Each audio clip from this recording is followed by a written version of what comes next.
ಕಳಂಕಿತರು ಸಚಿವರಾಗಿದ್ದಾರೆ ಅನ್ನೋ ಆರೋಪ. ಯಾವ ಮಾನದಂಡಗಳನ್ನ ಇಟ್ಕೊಂಡು ಇವರು ಮಂತ್ರಿಗಿರಿಯನ್ನ ಕೊಡ್ತಾ ಇದ್ದಾರೆ? ಎಷ್ಟೋ ಜನ ಒಳ್ಳೆಯವರಿದ್ದಾರೆ, ಪ್ರಾಮಾಣಿಕರಿದ್ದಾರೆ, ಯಾರು ಭ್ರಷ್ಟಾಚಾರವನ್ನ ಮಾಡಿ ಒಂದು ಕಳಂಕವನ್ನು ಹೊತ್ಕೊಂಡಿದ್ದಾರೆ, ತಾನೊಬ್ಬ ಕಡು ಭ್ರಷ್ಟ ಅನ್ನುವಂಥದ್ದನ್ನ ಯಾರು ಪ್ರೂವ್ ಮಾಡ್ಕೊಂಡಿದ್ದಾರೆ ಅಂಥವ್ರನ್ನ ಹುಡುಕಿ ಇವರು ಇವತ್ತು ಮಂತ್ರಿಗಳನ್ನ ಮಾಡ್ತಾ ಇದ್ದಾರೆ ಅಂತ ಅನ್ಸುತ್ತೆ. ರಾಜ್ಯಕ್ಕೆ ಅಷ್ಟೇ ಅಲ್ಲ, ಇಡೀ ಭಾರತ ದೇಶಕ್ಕೆ ಗೊತ್ತಿದೆ ನಾಗೇಂದ್ರ ಅವರು ಯಾರು, ಏನ್ ಮಾಡಿದ್ರು, ಯಾವ ತರಹ ಭ್ರಷ್ಟಾಚಾರ ಅವರು ಮಾಡಿದ್ರು ಅನ್ನೋದು. ಕರ್ನಾಟಕದಲ್ಲಿ ನೀವು ಇಂತಹ ಒಬ್ಬ ನೀಚ ಕಡು ಭ್ರಷ್ಟ ಜನ ವಿರೋಧಿ ವ್ಯಕ್ತಿಯನ್ನ, ಕ್ರಿಮಿನಲ್ನ ಆತ ಒಂದು ಸ್ಟೇಟ್ ಇಂದ ಇನ್ನೊಂದು ಸ್ಟೇಟ್ಗೆ ಹೋಗೋಂಗೆ ಇಲ್ಲ. ಇವನು ಎಂಥ ಮಿನಿಸ್ಟರ್ ಅಂತ ನಾವು ಒಪ್ಕೊಳಕಾಗುತ್ತೆ? ಜನರ ತೆರಿಗೆ ಹಣ ಏನಾಗ್ಬೋದು? ಅವನೊಬ್ಬ ಕಳ್ಳ ಅಂತ ಗೊತ್ತಿದ್ರು ನೀವು ಕಳ್ಳನ್ನೇ ಮುಂದುವರಿಸ್ತಾ ಇದ್ರೆ, ಮತ್ತೆ ಕಳ್ಳನ್ನೇ ತಗೊಂಡ್ಬಂದು ಮಂತ್ರಿ ಮಾಡ್ತಾ ಇದ್ರೆ ಜನರ ತೆರಿಗೆ ಹಣವನ್ನ ಕಾಪಾಡೋರು ಯಾರು? ಸದಾಕಾಲ ಕಾಂಗ್ರೆಸ್ ಅವರು ಈ ಕೆಂಪು ಪುಸ್ತಕವನ್ನ ಉಳಿಸೋದು ನಾವೇ, ಕಾಪಾಡೋದು ನಾವೇ ಅನ್ನುವಂತ ಮಾತನ್ನ ಮೇಲಿಂದ ಮೇಲೆ ಹೇಳ್ತಾ ಇದ್ರು. ನಮಗೇನೆ ಅನ್ಯಾಯ ಮಾಡಿದ್ರೆ, ನಮಗೇನೆ ದ್ರೋಹ ಮಾಡಿದ್ರೆ ನಾವು ಇವ್ರ ಜವಾಬ್ದಾರಿ ಕೊಟ್ಟಿದ್ದೀವಿ. ಡಿ ಕೆ ಶಿವಕುಮಾರ್ ನೇತೃತ್ವದ 2ನೇ ಹಂತದ ಸಚಿವ ಸಂಪುಟ ವಿಸ್ತರಣೆ ಆಗಿರುವಂತದ್ದು. ಈಗಾಗಲೇ ನೋಡ್ತಾ ಇದ್ದೀರಿ ಯಾವ ರೀತಿಯಾಗಿ ರಾಜ್ಯದಲ್ಲಿ ಈ ಸಂಪುಟ ವಿಸ್ತರಣೆ ವಿಚಾರದಲ್ಲಿ ಗೊಂದಲಗಳು ಉಂಟಾಗ್ತಾ ಇದಾವೆ, ಜೊತೆಗೆ ಆಕ್ರೋಶಗಳು ಉಂಟಾಗ್ತಾ ಇದಾವೆ, ಅಸಮಾಧಾನ ಯಾವ ರೀತಿಯಾಗಿ ಸ್ಫೋಟವಾಗ್ತಾ ಇದೆ ಅಂತ. ಇದ್ರ ಹೊರತು ಡಿ ಕೆ ಶಿವಕುಮಾರ್ ಸಚಿವ ಸಂಪುಟದಲ್ಲಿ ಕಳಂಕಿತರು ಸಹ ಸಚಿವರಾಗಿದ್ದಾರೆ ಅನ್ನೋ ಆರೋಪಗಳನ್ನ ವಿಪಕ್ಷಗಳು ಮಾಡ್ತಾ ಇರುವಂತದ್ದು. ಈಗಾಗಲೇ ಬಿಜೆಪಿಯು ಸಹ ಈ ಬಗ್ಗೆ ಒಂದು ಆಕ್ರೋಶವನ್ನು ವ್ಯಕ್ತಪಡಿಸ್ತಾ ಇದೆ, ಕಾಂಗ್ರೆಸ್ ಸರ್ಕಾರದ ನಡೆಯನ್ನ ಟೀಕಿಸ್ತಾ ಇದೆ. ಈ ಬಗ್ಗೆ ಮಾತನಾಡಲು ನಮ್ಮ ಜೊತೆ ಕೆಆರ್ಎಸ್ ಪಕ್ಷದ ಕಾರ್ಯಾಧ್ಯಕ್ಷರಾಗಿರುವಂತ ರಘು ಜಾನಗಿ ಅವರು ಇದ್ದಾರೆ. ಅವ್ರನ್ನ ನಾನು ಮಾತನಾಡಿಸ್ತೀನಿ. ಸರ್, ಈಗ ಯಾವ ರೀತಿಯಾಗಿ ರಾಜ್ಯದಲ್ಲಿ ಸಚಿವ ಸಂಪುಟ ವಿಸ್ತರಣೆ ಆಯಿತು, ಅದಾದ ನಂತರ ಏನೆಲ್ಲ ಬೆಳವಣಿಗೆಗಳು ನಡೀತಾ ಇದಾವೆ ಅನ್ನೋದು ನೀವು ನೋಡ್ತಾ ಇದ್ದೀರಿ. ಸೊ ಅದರಲ್ಲಿ ಕಳಂಕಿತರು ಸಚಿವರಾಗಿದ್ದಾರೆ ಅನ್ನೋ ಆರೋಪ ಸರ್. ನನಗೆ ಅನ್ಸೋದು ಇತ್ತೀಚೆಗೆ ಈ ಮಂತ್ರಿಮಂಡಲ ವಿಸ್ತರಣೆ ಮಾಡ್ತಾ ಇರೋದು, ಅವ್ರು ಅನುಸರಿಸ್ತಾ ಇರ್ತಕ್ಕಂಥ ಮಾನದಂಡಗಳು ಇವೆಲ್ಲವನ್ನ ಗಮನಿಸಿದ್ರೆ ನಿಜಕ್ಕೂ ಇವ್ರ ಮಾನದಂಡಗಳು ಏನು ಅನ್ನುವಂಥ ಸಂಶಯ ನಮ್ಗೆ ಬರುತ್ತೆ.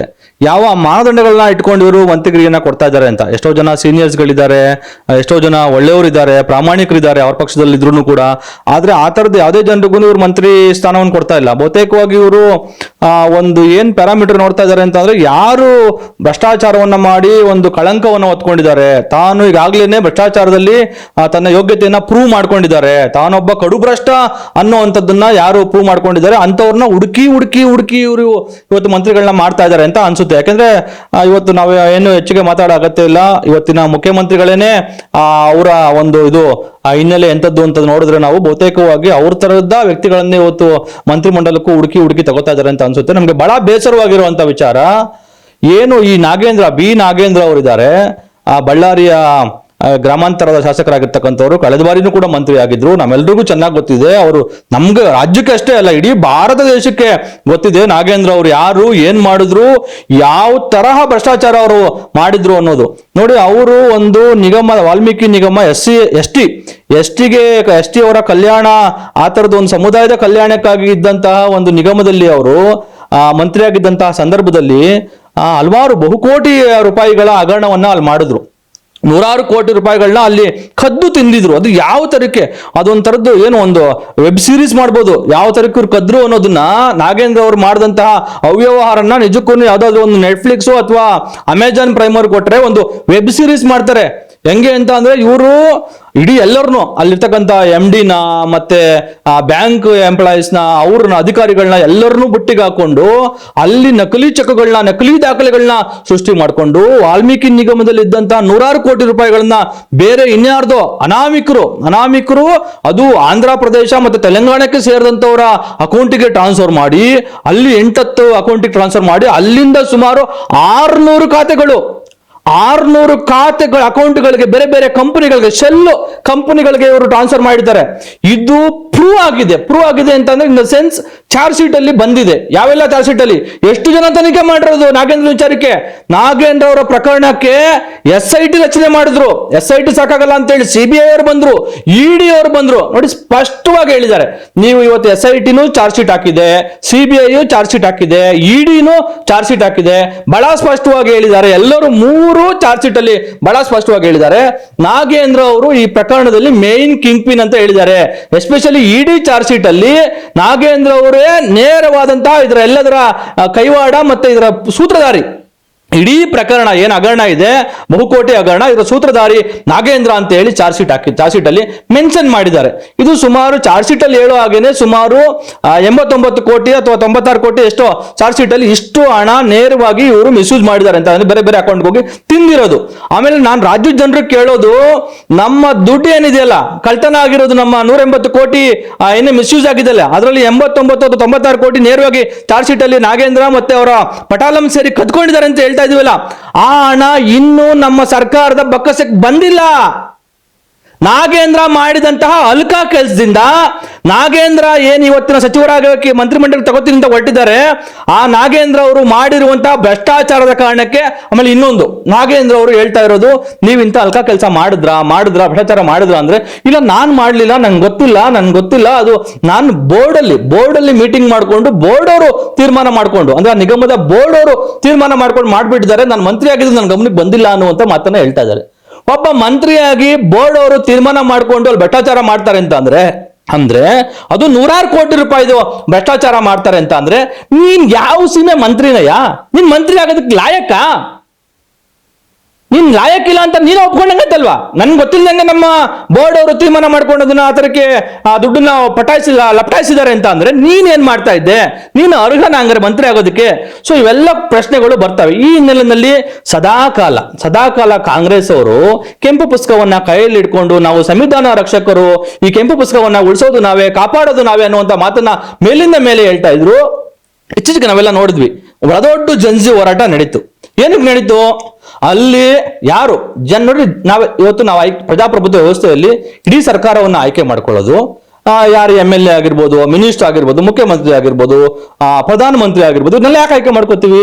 ಇವರು ನಮ್ಗೆ ಫೆಸಿಲಿಟೇಟ್ ಮಾಡ್ಲಿ ಅಂತ, ನಮ್ಗೆ ಅನುಕೂಲ ಮಾಡ್ಲಿ, ನಮ್ಗೆ ಯೋಜನೆಗಳನ್ನ ರೂಪಿಸಿ, ನಮ್ಮ ತೆರಿಗೆ ಹಣವನ್ನು ಸರಿಯಾಗಿ ವಿನಿಯೋಗ ಮಾಡ್ಲಿ ಅಂತ.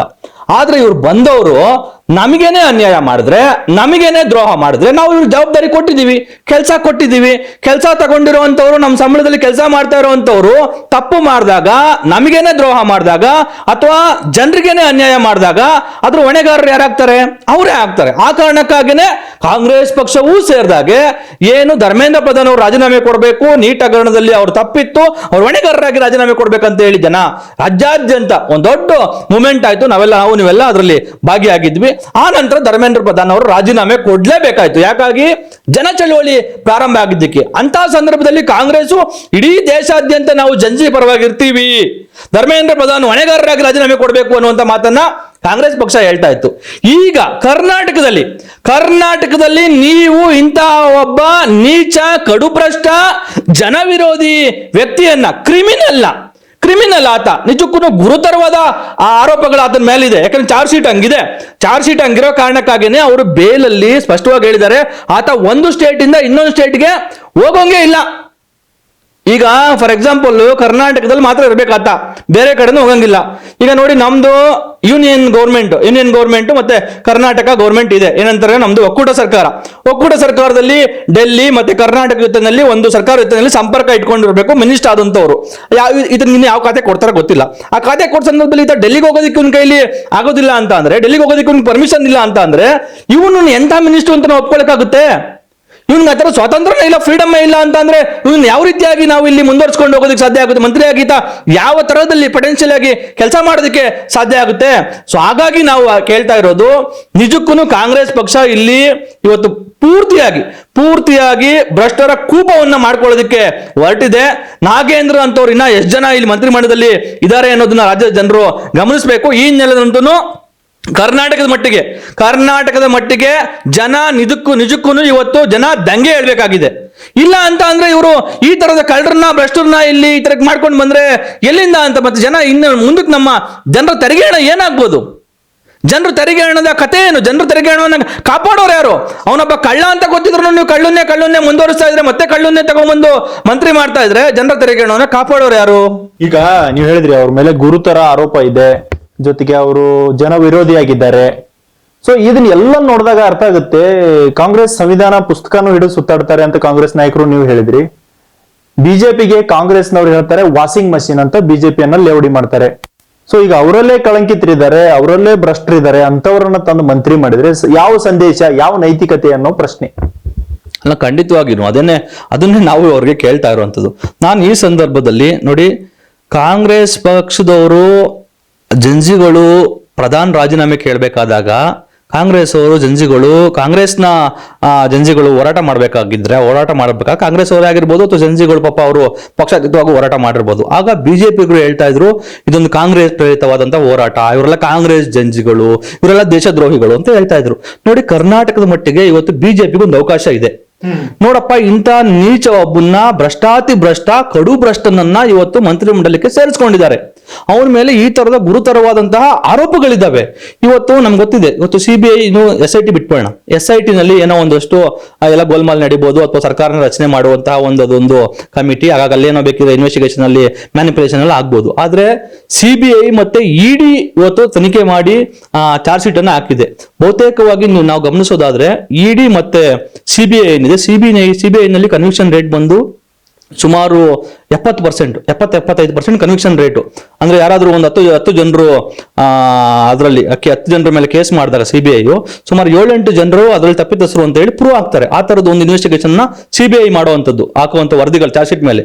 ಸೊ ED-ನಲ್ಲೂ ಅಷ್ಟೇ, ED-ನಲ್ಲಿ ಸುಮಾರು 95%, 93% ಕನ್ವಿಕ್ಷನ್ ರೇಟು. ಅಂದ್ರೆ ಏನೀಗ ಆಲ್ರೆಡಿ ED ಮತ್ತೆ ಸಿಬಿಐ ಚಾರ್ಜ್ ಶೀಟ್ ಹಾಕಿದೆ. ಆ ಚಾರ್ಜ್ ಶೀಟ್ ನ ಅನುಸಾರವಾಗಿ ನಾವು ಒಂದು ರಫ್ ಕ್ಯಾಲ್ಕುಲೇಟ್ ಮಾಡ್ಕೊಂಡ್ರು ನಾಗೇಂದ್ರ ಅವ್ರಿಗೆ ಶಿಕ್ಷೆ ಆಗುವಂತಹ ಎಲ್ಲ ಇದು ಅಂಶಗಳು ಅಲ್ಲಿ ಕಾಣ್ತಾ ಇದ್ದಾವೆ. ನೇರವಾಗಿ ಈ ತರದ್ದು ಕನ್ವಿಕ್ಷನ್ ರೇಟ್ ನೋಡಿದ್ರೆ ಅದು ಒಂದು 70% ಆದ್ರೂ ನಾಗೇಂದ್ರ ಅವ್ರಿಗೆ ನಾಳೆ ಶಿಕ್ಷೆ ಆಗ್ಬೋದು. ನೀವು ಈ ತರದ ಕಳಂಕಿತನನ್ನ ನೀವು ಮಂತ್ರಿಮಂಡಲ ತಗೊಂಡು ಏನ್ ಹೇಳಿದುಕೊಟ್ಟಿದ್ದೀರಾ? ನಾನು ಹಾಗಾಗಿ ರಾಜ್ಯದ ಜನರಲ್ಲಿ ಕೇಳ್ಕೊಳ್ಳೋದು, ಜೊತೆಗೆ ಬಹಳ ಮುಖ್ಯವಾಗಿ ಬಿಜೆಪಿಯ ಮನೇಲಿ ಕೂತ್ಕೊಂಡು ಏನು ಜಂಜಿಗಳು ಹೋರಾಟ ಮಾಡ್ಬೇಕಾದ್ರೆ ಕೆಟ್ಟದಾಗಿ ಅಸಭ್ಯವಾಗಿ ಅಶ್ಲೀಲವಾಗಿ ಕಾಮೆಂಟ್ ಮಾಡ್ತಾ ಇದ್ರಿ, ನಿಮ್ಗೊಂದು ಹೋರಾಟ ಐತೆ ಕಣ್ರಯ್ಯ, ನಿಮ್ಗೊಂದು ಅವಕಾಶ ಇದೆ. ಇವತ್ತು ಬನ್ನಿ, ನೀವು ಒಂಥರದೊಂದು ಮೂಮೆಂಟ್ ಕಟ್ಟಿ ನೋಡಿ. ಇವತ್ತು ನಮ್ಮ ದೇಶವನ್ನ, ನಾಡನ್ನ ನಾವೆಲ್ಲರೂ ಭ್ರಷ್ಟರಿಂದ ಉಳಿಸ್ಕೋಬೇಕಾಗಿದೆ. ಈ ದೇಶವನ್ನ, ಈ ರಾಜ್ಯವನ್ನ, ನಿಜಕ್ಕೂ ಇಡೀ ದೇಶದ ಭವಿಷ್ಯವನ್ನ ಹಾಳು ಮಾಡೋದಕ್ಕೆ ಹೊರಟಿರುವಂತದ್ದು ಈ ತರದ ಭ್ರಷ್ಟರು. ನಾವು ಇಂಥ ಭ್ರಷ್ಟಾಚಾರ, ಅದು ಕಾಂಗ್ರೆಸ್ ಅವ್ರು ಮಾಡ್ಲಿ, ಬಿಜೆಪಿ ಅವ್ರು ಮಾಡ್ಲಿ, ಇಂಥ ಭ್ರಷ್ಟಾಚಾರವನ್ನು ನಾವು ಸಹಿಸ್ಕೊಳ್ಳೋದು ಬೇಡ. ಸೊ ಹಾಗಾಗಿ ನೀವು ಬಿಜೆಪಿ ಅವ್ರು ಬನ್ನಿ, ಸರಿ ಬಿಜೆಪಿ ಅವ್ರು ಆಚೆಗೆ ಬನ್ನಿ, ನೀವೆಲ್ಲ ಸೇರಿ ಹೋರಾಟ ಮಾಡೋಣ. ನೀವೆಲ್ಲರೂ ನಾಗೇಂದ್ರ ಅವ್ರನ್ನ ಕೇವಲ ಮಂತ್ರಿ ಮಂಡಲದಿಂದ ಆಚೆಗಿಡೋದಲ್ಲ, ಆತನ ಒಬ್ಬನ ಶಾಸಕ ಸ್ಥಾನದಲ್ಲಿ ಕಾಂಗ್ರೆಸ್ ಮುಂದುವರಿಸಬಾರ್ದು. ನಿಜಕ್ಕೂ ಕಾಂಗ್ರೆಸ್ಗೆ ಆ ಕೆಂಪು ಪುಸ್ತಕದ ಮೇಲೆ ಏನಾದ್ರೂ ಗೌರವ ಇದ್ರೆ, ಕಾಂಗ್ರೆಸ್ ಅವರು ಹಿಡ್ಕೊಂಡು ಓಡಾಡುವಂತ ಕೆಂಪು ಪುಸ್ತಕದ ಮೇಲೆ ಅವ್ರಿಗೆ ಏನಾದ್ರೂ ನಿಜಕ್ಕೂ ಗೌರವ ಇದ್ರೆ, ನಾಗೇಂದ್ರ ಅವರನ್ನ ಶಾಸಕರನ್ನಾಗೆ ಮುಂದುವರಿಸಬಾರ್ದು, ಆತನಿಂದ ರಾಜೀನಾಮೆ ತೆಗೆದುಕೊಂಡು ಮನೆ ಕಳಿಸ್ಬೇಕಾಗಿತ್ತು. ಆದ್ರೆ ನೀವು ಅಂತ ಒಬ್ಬ ಕಡು ಭ್ರಷ್ಟನನ್ನ, ಒಬ್ಬ ಅಧಿಕಾರಿ ಚಂದ್ರಶೇಖರ್ ಅನ್ನುವಂತಹ ಆ ಇಲಾಖೆಯ ಅಕೌಂಟೆಂಟ್ ಆತ್ಮಹತ್ಯೆ ಮಾಡ್ಕೊಂಡ ಸರ್. ಆತ ನಂದೇನು ತಪ್ಪಿಲ್ಲ, ನನ್ನ ಮೇಲೆ ಸುಮಾರು 4-5-6 ಪುಟಗಳ ಆತ್ಮಹತ್ಯೆ ನೋಟ್ ಬರೆದಿದ್ರು. ಅದ್ರಲ್ಲಿ ಬಹಳ ಸ್ಪಷ್ಟವಾಗಿ ಹೇಳಿದ್ರು, ನಂದೇನು ಇದ್ರಲ್ಲಿ ಪಾತ್ರ ಇರಲಿಲ್ಲ, ಎಲ್ಲರೂ ನನ್ನ ಮೇಲೆ ಒತ್ತಡವನ್ನ ಹಾಕಿ ನನ್ನ ಮೇಲೆ ಒತ್ತಡವನ್ನ ಏರಿ ಆ ದುಡ್ಡನ್ನ ಬೇರೆ ಬೇರೆ ಕಡೆ ವರ್ಗಾಯಿಸಿದ್ರು, ಅದ್ರಲ್ಲಿ ನಂದೇನು ರೋಲೇ ಇರಲಿಲ್ಲ. ಸೊ ಹಾಗಾಗಿ ಇವಾಗ ಇದು ಬೆಳಕಿಗೆ ಬರ್ತಾ ಇದೆ, ಬೆಳಕಿಗೆ ಬಂದ್ಮೇಲೆ ನನ್ನ ಮೇಲೆ ಇನ್ನೂ ಹೆಚ್ಚು ಒತ್ತಡಗಳು ಬರ್ತಾ ಇದ್ದಾವೆ, ಹಾಗಾಗಿ ನನಗೆ ಒತ್ತಡವನ್ನ ತಾಳ್ಲಾರ್ದೆ ನಾನು ಆತ್ಮಹತ್ಯೆ ಮಾಡ್ಕೋತಾ ಇದ್ದೀನಿ ಅಂತ. ಈಗ ನೀವು ಹೇಳಿದ್ರಿ, ಈ ಅದೇ ಕುಟುಂಬದ ವಿಚಾರಕ್ಕೆ ಬರ್ತೀನಿ. ಆ ಕುಟುಂಬದ ಕಣ್ಣೀರು ಇನ್ನೂ ಆರಿಲ್ಲ, ಜೊತೆಗೆ ಅವ್ರ ತನಿಖೆನೂ ಇನ್ನೂ ಮುಗ್ದಿಲ್ಲ ಅನ್ಸುತ್ತೆ, ಪ್ರಕರಣದ ತನಿಖೆನು. ಸೊ ಇಂಥ ಸಂದರ್ಭದಲ್ಲಿ ನಾವು ಬಡವರ ಪರವಾಗಿರ್ತೀವಿ, ಕಣ್ಣೀರು ಒರೆಸ್ತೀವಿ ಅನ್ನೋ ಕಾಂಗ್ರೆಸ್ನವರು ಯಾವ ಸಂದೇಶವನ್ನ ಕೊಡಕ್ ಹೊರಟಿದ್ದಾರೆ ರಾಜ್ಯದ ಜನರಿಗೆ? ಅಂದ್ರೆ ಮುಂದಿನ ದಿನಗಳಲ್ಲಿ ನಾವು ಇದೇ ಕೆಲಸವನ್ನು ಮಾಡ್ತೀವಿ, ಇಂಥವ್ರನ್ನೇ ಅಧಿಕಾರಕ್ಕೆ ತರ್ತೀವಿ, ಇಂಥವ್ರನ್ನೇ ಮಂತ್ರಿಗಳನ್ನ ಮಾಡಿತೀವಿ ಅನ್ನೋ ಸಂದೇಶವನ್ನು ಏನಾದ್ರು ಕೊಡಕ್ ಹೊರಟಿದ್ದಾರೆ ಕಾಂಗ್ರೆಸ್ನವರು? ಸರ್, ಖಂಡಿತವಾಗಿಯೂ ನೋಡಿ, ನೀವೇ ಹೇಳಿದ್ರಿ, ಹೌದು. ಆ ಪಾಪ ಚಂದ್ರಶೇಖರ್ ಅವರು ಆತ್ಮಹತ್ಯೆ ಮಾಡಿಕೊಂಡು, ತನ್ನದಲ್ಲದ ತಪ್ಪಿಗೆ ತಾನು ಆತ್ಮಹತ್ಯೆ ಮಾಡಿಕೊಂಡ್ರು. ಆತ ಬಿಕಾಸ್ ರಾಜಕೀಯ ಒತ್ತಡದ ಕಾರಣಕ್ಕಾಗಿ ನಾನು ಇದನ್ನ ಮಾಡಿದೆ ಅಂತ. ಆಮೇಲೆ ಇವರು ಕಾಂಗ್ರೆಸ್ನವರು ನಿಜಕ್ಕೂ ಇವ್ರಿಗೇನಾದ್ರೂ ಸ್ವಲ್ಪನಾದ್ರೂ ಈ ದೇಶ, ಈ ನಾಡಿನ ಬಗ್ಗೆ ಕಾಳಜಿ ಇದ್ದಿದ್ರೆ, ಏನು ಕಾಂಗ್ರೆಸ್ ಹೇಳ್ಕೊತಾರೆ ನಮ್ದು ಮಹಾತ್ಮ ಗಾಂಧೀಜಿ ಅವ್ರದ್ದು ಲೆಗಸಿ ಇರುವಂತಹ ಒಂದು ರಾಜಕೀಯ ಪಕ್ಷ ಅಂತ ಹೇಳಿ, ನಾವು ಸಂವಿಧಾನವನ್ನ ಉಳಿಸ್ತೀವಿ, ನಾವು ನ್ಯಾಯ ನೀತಿಯನ್ನ ಕಾಪಾಡ್ಕೊತೀವಿ, ನಾವು ಏನು ಧರ್ಮಾತೀತವಾಗಿ ಜಾತ್ಯತೀತವಾಗಿ ಸೆಕ್ಯುಲರಿಸಮ್ ಇಟ್ಕೊಂಡು ನಾವು ರಾಜಕಾರಣವನ್ನ ಮಾಡ್ತಾ ಇದ್ದೀವಿ, ಎಲ್ಲ ವರ್ಗದ ಜನರಿಗೆ ಕಲ್ಯಾಣಕ್ಕಾಗಿ ನಾವು ಸರ್ವೋದಯಕ್ಕಾಗಿ ಕೆಲಸ ಮಾಡ್ತೀವಿ ಅಂತ. ನಿಜಕ್ಕೂ ಯಾವ ತರ ರೀತಿಯಲ್ಲಿ ಇವ್ರು ಕೆಲಸ ಮಾಡ್ತಾ ಇದ್ದಾರೆ ನೋಡ್ಬೇಕು. ಇವತ್ತು ನಮ್ಮೆಲ್ರಿಗೂ ಗೊತ್ತಿದೆ, ಎಲ್ರೂ ಲೂಟಿ ಮಾಡೋರೆ. ಇವತ್ತು ನಾಗೇಂದ್ರ ಅನ್ನುವಂಥ ವ್ಯಕ್ತಿ ಸಿಕ್ಕಾಕೊಂಡಿದ್ದಾನೆ ಅಷ್ಟೇ.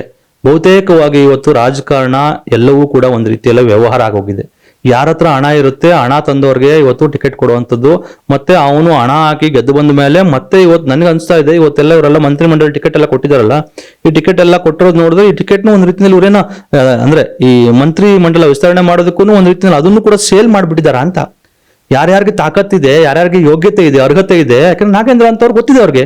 ನಾಗೇಂದ್ರ ಬೇಕಿದ್ರೆ ಇವತ್ತು ನಾಗೇಂದ್ರ ಅಂತವ್ರು ಒಂದು 500 ಕೋಟಿನೋ 1,000 ಕೋಟಿನೋ ಕೊಟ್ಬಿಟ್ಟು ಬೇಕಿದ್ರೆ ಅವರು ಈ ತರದ ಒಂದು ಮಂತ್ರಿ ಸ್ಥಾನವನ್ನ ಕೊಂಡುಕೊಂಡಿದ್ರೆ ಅವ್ರಿಗೆ 500 ಕೋಟಿ ಅಥವಾ 1,000 ಕೋಟಿಯನ್ನ ಅಥವಾ ಇನ್ನ ಅದನ್ನ 5,000 ಕೋಟಿ ಅಥವಾ 10,000 ಕೋಟಿಯನ್ನ ಮಾಡ್ಕೊಳ್ಳೋದು ಹೇಗೆ ಅಂತ ಅವ್ರಲ್ಲಿ ಕರಗತ ಆಗಿದೆ.